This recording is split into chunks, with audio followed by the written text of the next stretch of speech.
Before anything else, let me thank you for this privilege to having you at our 15th anniversary. That's terrific. Of the weekly program Observatory of the Press.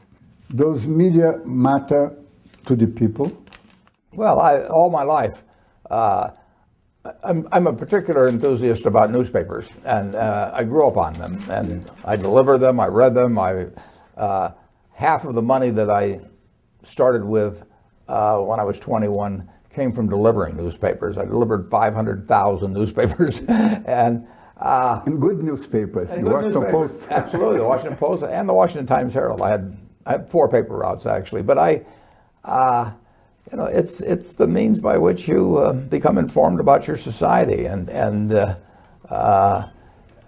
newspaper business has changed a lot in the United States, but it still tells me a lot about things that I want to know about.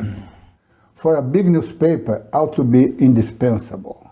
You have to be indispensable, and you can't be for the entire population, but for a very significant part of the population, you have to be indispensable, and that means there's things they want to know, and you have to be able to deliver a significant number of things they want to know in a way where they get it fast, they get it accurate, they get it well written, and as long as you can do that, you'll have plenty of readers.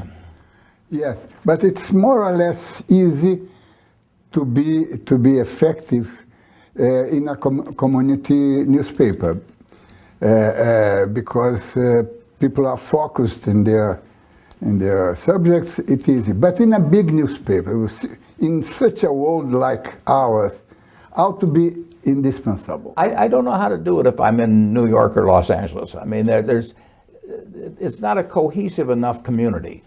But in a town like Omaha, or many of we're in 28 or 29 cities now, and towns. Those places where we are have a real sense of community. They care about their high school football teams or wrestling teams or basketball teams. They care about what's going on with their city council. They care about a lot of issues that really aren't covered on national television, and they want to know about their neighbors, what they're doing, and newspapers can give them that information as long as the people really care about the community. Now, if they just look at themselves as being here today and gone someplace else tomorrow, they're not going to be a customer. But you see a kind of future for the big newspapers to be indispensable. I don't think I know the answer for the really big metropolitan areas. If you get to a Chicago or a Los Angeles, there's just too many different areas where people in one part of it are focused on this part of the city, that people over here are focused on another part, and you really can't talk to the whole city. I mean, there's not enough newsprint to do it. So I really like a community where there's a very significant percentage of the people that care about similar things. They may go to the same church that their parents went to, and their children will go to those parents. They'll get married there, and they'll die in that area. They'll know the people in the high school. The newspaper will be meaningful to them. We spoke about your political, how you deal with the politics, but your political opinions are very clear, very clear. While you voted for President Barack Obama, 10 out of 12 of your newspapers that endorsed one candidate supported Mr. Romney. Mitt Romney. Yeah. How do you manage to coordinate this? Well, I don't coordinate it. I don't have a problem with that. Each of our publishers and editors of all those different papers, not all of them endorsed, but 12 endorsed, they make their own decisions. They reflect their own communities, and I'm not imposing any opinions from my office in Berkshire at all, and I won't. I've written about this because I won't be around forever, and somebody's going to succeed me, and I want them to follow the same policy, so that's why I write about it. I'm sort of boxing them in so that they will follow a similar policy, because the paper doesn't belong to them. It belongs to the company. And it really belongs, in a sense, to the community in which it exists. I mean, I can't tell the people we own a paper in Richmond, Virginia. I can't tell them about Richmond, Virginia. I mean, that's up to the people there to run the paper right. Do you think that a community-minded website could do the same job of a printed newspaper? Well, I think if we don't do the job, somebody else will do the job. But we're the natural people to do it because we do have The tradition. so many reporters and so many editors, and they know their communities. So if we do the right job, our website will be far better than anybody else could have, and it wouldn't make sense for them to compete with us. Do you think that the non-profit model could help the survival of the local press? I mean, foundations and... Yeah, there's one major paper, St. Petersburg, in the United States, that's owned by a foundation. But I think it's not. I don't think nonprofit's a good model because nonprofit usually turns into big losses eventually. And I think newspapers should be run as a business, a very special business. But I think that there's a discipline to earning a profit that causes people to be a lot sharper in thinking about things. And once you get into the nonprofit world, it becomes a little bit like government running something. The three richest men listed in Forbes magazine are Carlos Slim, the Mexican, Bill Gates, and yourself.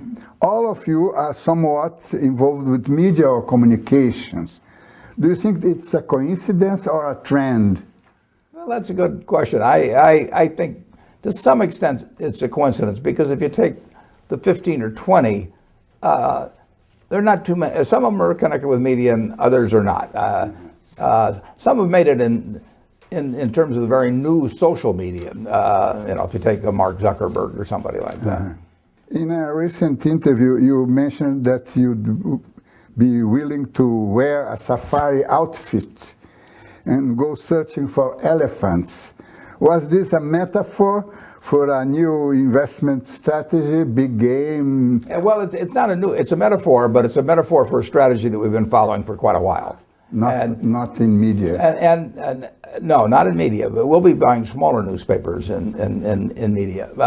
But Berkshire has a lot of cash coming in now, so and it will continue to do so. So I use that metaphor because I want somebody who reads that report who has one of those business elephants out there to think of me if they decide to do anything.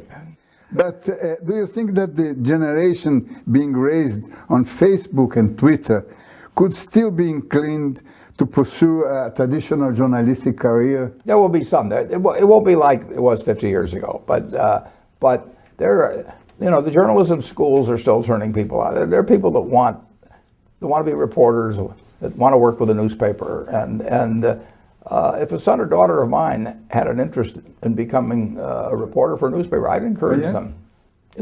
If I didn't do what I do in life, running Berkshire Hathaway, I think I'd like to be a reporter. Oh yeah? Yes. Good.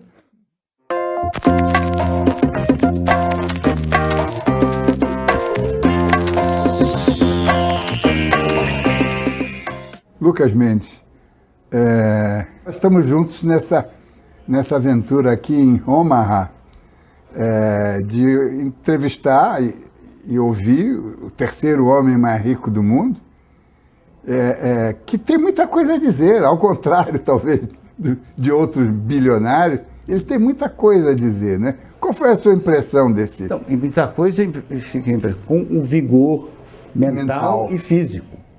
Porque ele está com 82 e expondo e falando com aquela clareza, não se perde hora nenhuma, vai direto no ponto, fala bem, é um bom orador e também é um bom escritor, né? Escreve um craque no texto.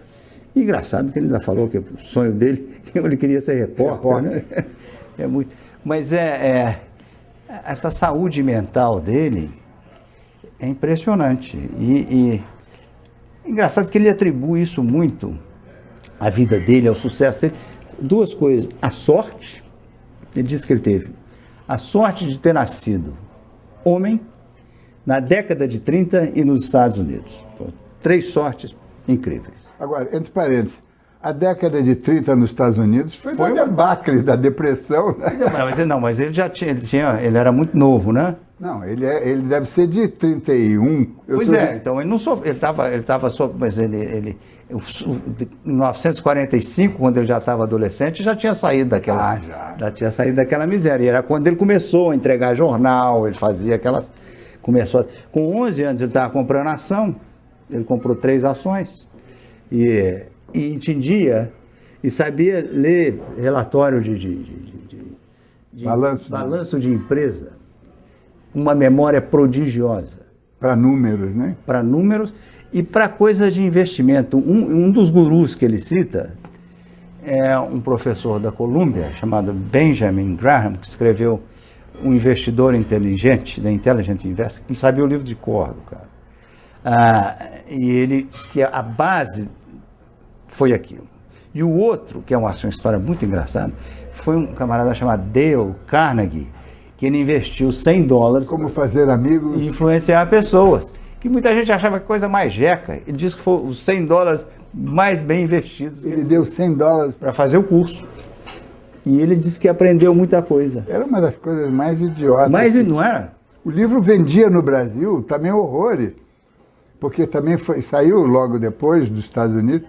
E era aquela fase da os anos de ouro, JK e tal, todo mundo queria fazer amigos e influenciar pessoas. E ele disse que no caso dele deu certo. A outra foi a mulher, a Susan, que também é uma história incrível, porque ele era um camarada que saía com um sapato de uma cor, o outro de outra, não penteava cabelo, e ele casou com a Susan depois de 2 anos, tiveram 3 filhos, e ela realmente cuidou dele. Ela falou, olha, escuta aqui, você sabe fazer uma coisa que é ganhar dinheiro.